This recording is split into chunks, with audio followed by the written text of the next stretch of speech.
I called it. I freaking called it. It hasn't been more than 20 minutes, and even more shit has actually hit the fan. Sony fans are now planning a week-long PlayStation Network blackout in an attempt to force Sony to reverse its current course. Now, it's got most of us asking the exact same question. Will this actually work? And the weird part is, history tells us that sometimes consumer boycotts destroy companies, or at other times they actually make those companies even stronger. One boycott actually led to an increase in online sales by 31% during the backlash, while another completely wiped away billions in a company's value. So what was the difference? You see, every successful boycott leaves the same fingerprints. Let's find out if this one does.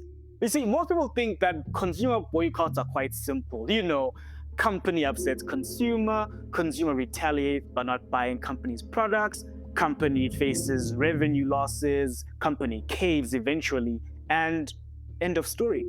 Unfortunately, history tells us that it is never that neat or clean. Our first piece of evidence comes from Nike.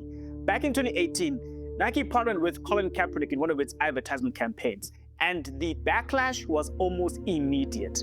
Twitter was ablaze. Hashtags exploded. Comment sections were full of people declaring war like, "This is it, I'm never buying a Nike product ever again." I mean, if social media truly reflected reality, Nike was in serious hot water. But instead, their online sales actually increased by 31%. Like, what? How? That shouldn't make any sense, and yet that's exactly what happened. What did everyone miss? You see, people have this thing whereby they tend to confuse what they say with what they'll actually do. You see it all the time with Tyler Perry movies. Critics often lambast Tyler Perry, saying he's the worst director, his movies are poor pacing and scripting, all that jazz. And yet, when the box office actually shows the result, people still show up for it. It makes billions of money. Tyler Perry, I'm sure he's by far, that is like hurt more by what people say rather than what people actually do. I'm sure he probably reads all the comments and, it really hurts his heart, and he's crying and, he's wiping tears away with his $50 million check, very, very terrible stuff. So that's basically our first fingerprint. Companies measure behavior, not tweets. Our second piece of evidence comes from Bud Light. Now, back in 2023, Bud Light also did the same thing by featuring Dylan Mulvaney in one of their advertisement campaigns. And another boycott followed, naturally, but this one ended much differently. Sales declined. Distributors felt the impact. The company's market value took a serious hit.